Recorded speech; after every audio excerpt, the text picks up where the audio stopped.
Merci Fanny d'avoir pris du temps pour venir nous voir et échanger sur un peu la stratégie d'Alliance Directe, parce que c'est vrai que on lit beaucoup de choses dans la presse sur Alliance Directe, les acquisitions, l'ambition d'Alliance. Donc je crois que ça fait 18 mois que tu as repris la tête de la structure à peu près. Un petit peu plus. Un peu plus de 100. Voilà. Il n'y a pas longtemps quand même. Il n'y a pas longtemps. Donc tu disais que c'est un nouveau cap après 2 ans. Donc déjà, on serait intéressé de comprendre un peu la genèse d'Alliance Directe, puisque Alliance avait déjà tenté des choses sur Alliance 24, il y a Alliance et autres. Pourquoi relancer un tel projet? Je crois que c'est à l'échelle européenne. Et comment ce projet vit à côté des modèles agents et courtiers d'Alliance en France? Alors, Alliance Directe, c'est effectivement un modèle intégré européen qui a été créé en 2018 avec comme ambition de fédérer les opérations d'assurance directe d'Alliance dans plusieurs pays sous une seule plateforme informatique et avec une seule gouvernance. Alliance avait lancé des opérations d'assurance directe dans à peu près tous les pays européens avec des succès variés, énormes succès aux Pays-Bas, succès plutôt bon également en Italie, en Allemagne dans une moindre mesure, moins en France et assez peu également en Espagne. Et la réalisation a été que à moins d'avoir une seule plateforme IT pour fédérer toutes ces opérations et dégager à la fois des coûts d'échelle, mais également une plus grande rapidité d'exécution, ces opérations étaient vouées à rester sous échelle toute leur existence.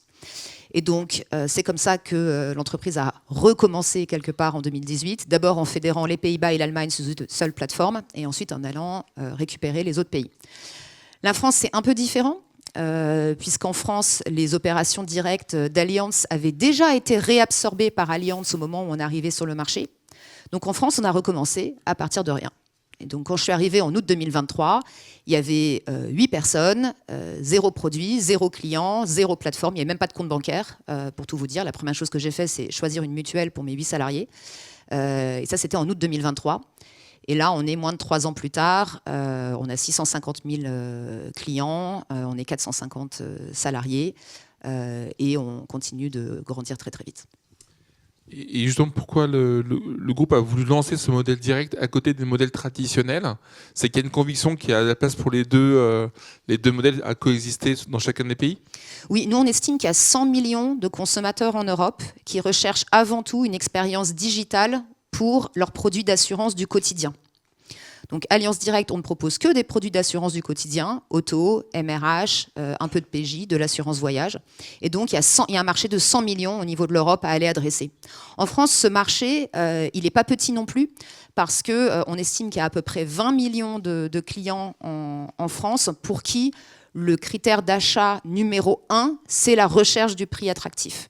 C'est le critère numéro 1 pour 20 millions. C'est le plus grand ratio dans tous les pays d'Europe en France.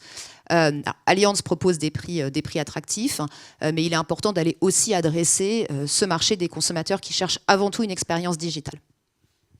Donc tu vas servir toutes les attentes clients. Alliance Directe, vous avez quand même été pas mal remarqué dans la presse puisque vous avez procédé à pas mal d'acquisitions. Bien sûr, Luco qui a été réintégré, plus récemment Eurofil, mais aussi PTQ et Friday, je crois, en Allemagne ou en Suisse. Donc c'est intéressant de voir que là, vous mettez aussi des moyens M&A, que vous avez une stratégie d'acquisition de scaler assez vite. Donc est-ce que vous pouvez nous expliquer un peu quelle est la thèse d'investissement, pourquoi réintégrer et comment après réunifier tout ça dans une même plateforme, ce qui est un enjeu, parce que unifier les plateformes technologiques, c'est forcément un gros enjeu technique. Oui, en France, on s'est construit quasiment uniquement via M&A. Donc, on s'est lancé en août 2023, incorporation de la société. Février 2024, on a été chercher Luco. Ça nous a donné à peu près 150 000 clients et une centaine de salariés et une plateforme tech temporaire. Puis on a acquis Friday, gros portefeuille en Allemagne, petit portefeuille en France, mais quand même un bon boost pour nos chiffres. Ça, c'était en milieu d'année 2025.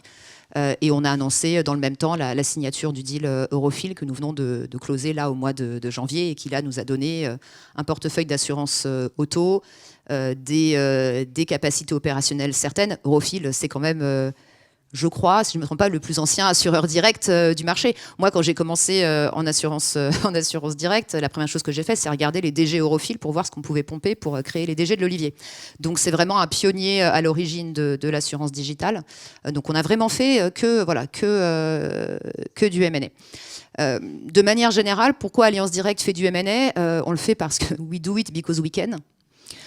Parce qu'il y a des investissements financiers importants. Deuxièmement, parce que, tant mieux pour nous, malheureusement pour eux, il y a quand même un certain nombre d'acteurs qui n'ont pas trouvé l'équilibre. Donc nous, notre thèse d'investissement, c'est on va chercher des opérations qui ne fonctionnent pas.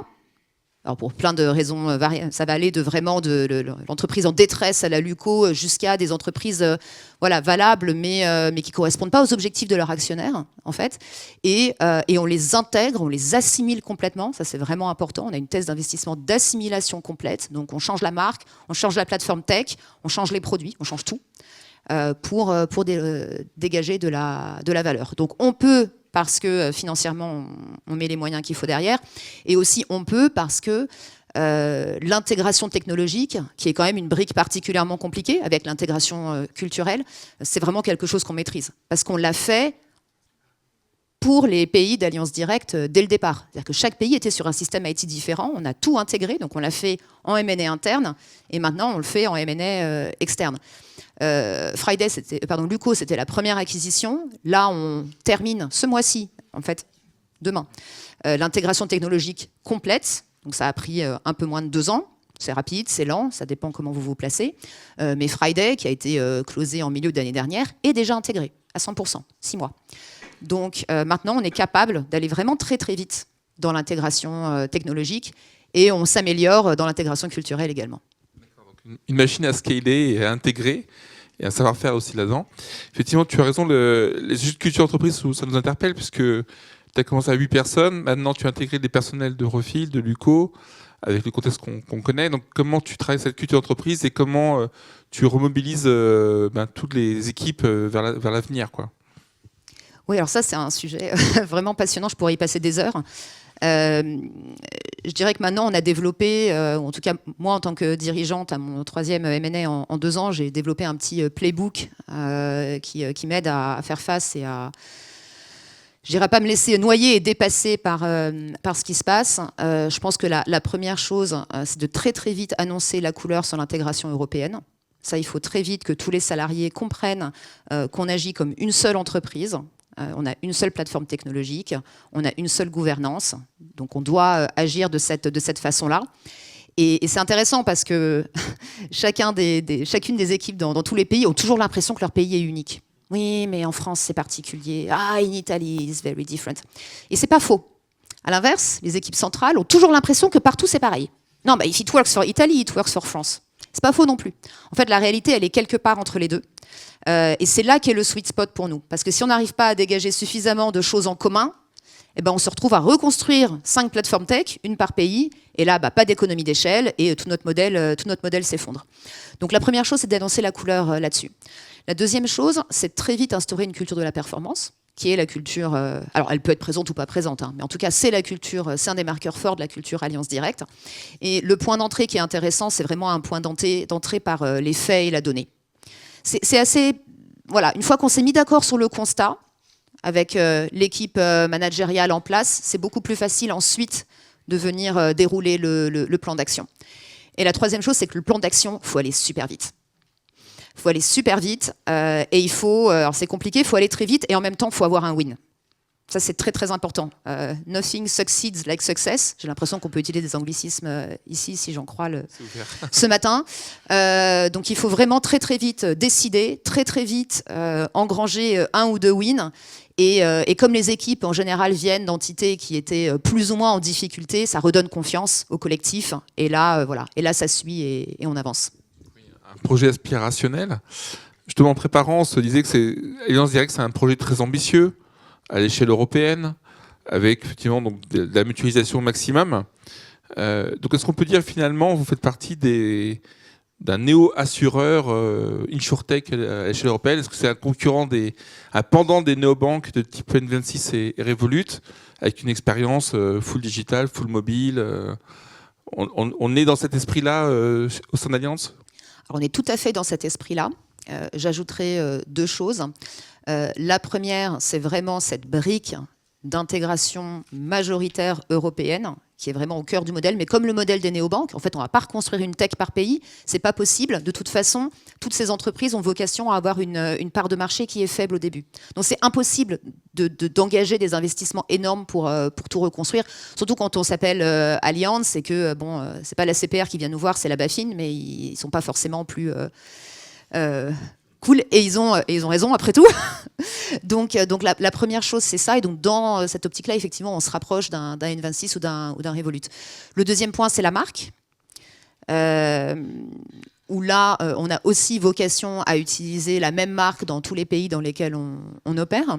Alors pour le moment, en France, on est en situation transitoire, même si Luco est devenu Luco by Allianz Direct. Donc on affiche quand même notre appartenance au groupe Allianz. Ça nous permet de générer beaucoup de confiance. Puisque Allianz, c'est quand même une marque très forte et de nature à générer la confiance des consommateurs. Voilà, je pense que là où c'est plus dur quelque part pour un assureur que pour un assureur IARD de produits du quotidien que d'une banque, c'est que on n'a qu'un assureur pour sa voiture. Donc si la place est prise quelque part, la place est prise et il faut déloger quelqu'un pour venir prendre la place. Là où on sait que les néobanques arrivent souvent en étant compte bancaire numéro 2 ou numéro 3 du foyer et ensuite convainquent par la qualité de leur expérience et supplantent petit à petit. Donc elles sont capables de proposer des stratégies à risque faible pour les clients. Je pense que l'assurance, c'est pas tout à fait la même chose. Nous, notre stratégie, c'est de mettre en avant la marque comme preuve de réassurance pour les clients. Et puis avec des produits comme à valeur, avec des primes comme substantielles versus parfois les petits tickets des néobanques. Justement, si on fait toujours la comparaison sur ce côté hyper efficace, hyper digital, donc l'usage de l'IA, parce qu'on sait que c'est aussi au cœur de ces nouveaux acteurs. Donc, comment l'IA est placée au cœur de vos stratégies, au cœur de la chaîne de valeur, et comment vous allez à l'échelle, puisque vous n'êtes peut-être pas les legacy anciens, donc une capacité à vraiment optimiser l'IA sur l'ensemble des fonctions. C'est drôle parce que je pense qu'à toutes les conférences en ce moment d'assurance et à tous les kick-off des grandes entreprises, l'IA est le sujet numéro 1 abordé par tout le monde. Donc j'ai peur de ne pas réussir à dire grand-chose de très original, à part de dire que oui, l'IA, c'est important pour nous et c'est une brique importante. On a 3 cas d'usage, je dirais 3 catégories de cas d'usage principaux. Le premier, c'est l'assistance à la relation client. Donc, soit réalisation d'actes simples de gestion ou de sinistre via de l'agentic AI, soit support à nos agents humains en leur facilitant la tâche. Le deuxième, c'est dans le développement technologique, donc pour rendre nos développeurs plus efficaces et pour qu'ils puissent aller plus vite. Et le troisième, c'est vraiment dans l'aspect tarification, pricing, souscription. Pour, encore une fois, s'assurer d'être vraiment, vraiment très bon. L'assurance directe, c'est ça qui est un petit peu difficile. En fait, il faut vraiment être bon sur tous les tableaux, parce que vous avez des clients qui sont très sensibles au prix, qui sont sensibles à la qualité de l'expérience, mais ils sont pas prêts à payer plus pour une qualité d'expérience digitale forte. Au contraire, ils ont presque envie de payer moins, parce qu'ils ne perçoivent pas l'humain. Et en plus, ils restent pas longtemps. Donc, il faut être capable de convaincre le client, de dégager un équilibre financier, et de le faire en un temps record de quelques années. Donc c'est extrêmement exigeant comme environnement. Et l'IA est, je dirais, une manière aussi de rester dans la course et de continuer à offrir ça. Oui, parce que tu dis que les clients restent de facto moins longtemps chez un assureur direct versus un agent. Donc justement, est-ce que l'IA permet de mieux personnaliser, rebondir, ce côté un peu plus fine-tuning peut-être aider à augmenter la durée de vie du client chez vous? Tout à fait, c'est un axe de travail, mais le nerf de la guerre, c'est de rester compétitif.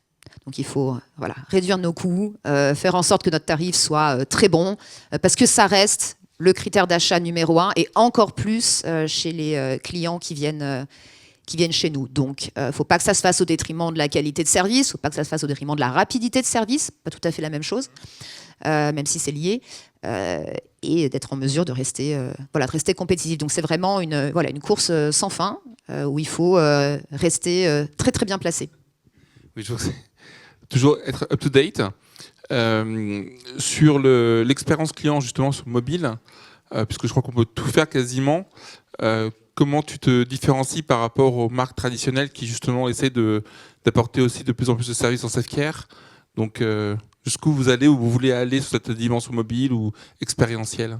Ouais. Bon, simplement, nous, on n'y réfléchit pas comme étant un canal séparé. C'est une façon d'accéder à notre service en ligne, comme d'autres façons d'y accéder. Donc, on n'a pas de stratégie mobile à proprement parler, parce que ça fait partie je dirais, du standard de base d'accessibilité chez nous, que d'avoir une expérience mobile de qualité. Mais vous pouvez aller jusqu'à des réflexions de super app, c'est-à-dire être beyond insurance et apporter des services de la prévention, une sorte d'actes complémentaires, peut-être à suivre dans les mois à venir. C'est un modèle quand même qui est européen, avec cette gouvernance que tu as évoquée, hein, qui est unifiée. Peut-être vous servez aussi de labo pour Alliance en France. J'imagine qu'ils viennent vous voir un petit peu, et ce que vous faites aussi en mode expérimental, puis opérationnel, peut servir aussi pour Alliance de manière plus large. Oui, surtout que c'est maintenant un laboratoire qui fait entre 1,2 milliard et 1,5 milliard de primes au niveau européen, et qui sert plus de 2 millions de clients. Donc je dirais qu'on a passé le stade du laboratoire proof of concept. On est vraiment maintenant dans quelque chose qui est éprouvé, qui est rentable, qui continue à croître organiquement et via M&A, les deux. Donc oui, c'est forcément, en tout cas nous on a vocation à être accrétif aux opérations agents d'Alliance dans tous les pays dans lesquels on opère, parce qu'on parle de la France, c'est proche de nous, mais je dirais les dilemmes et les challenges et les avantages, on les a dans tous les pays dans lesquels on opère, donc c'est quelque chose qu'on connaît très très bien. Et oui, on espère continuer à contribuer très positivement au groupe et à ses résultats. Est-ce que la dimension B2B2C est aussi un axe de développement pour vous? Tu parlais un peu déjà de l'assurance voyage, j'imagine qu'il y a déjà des partenariats dans ce domaine.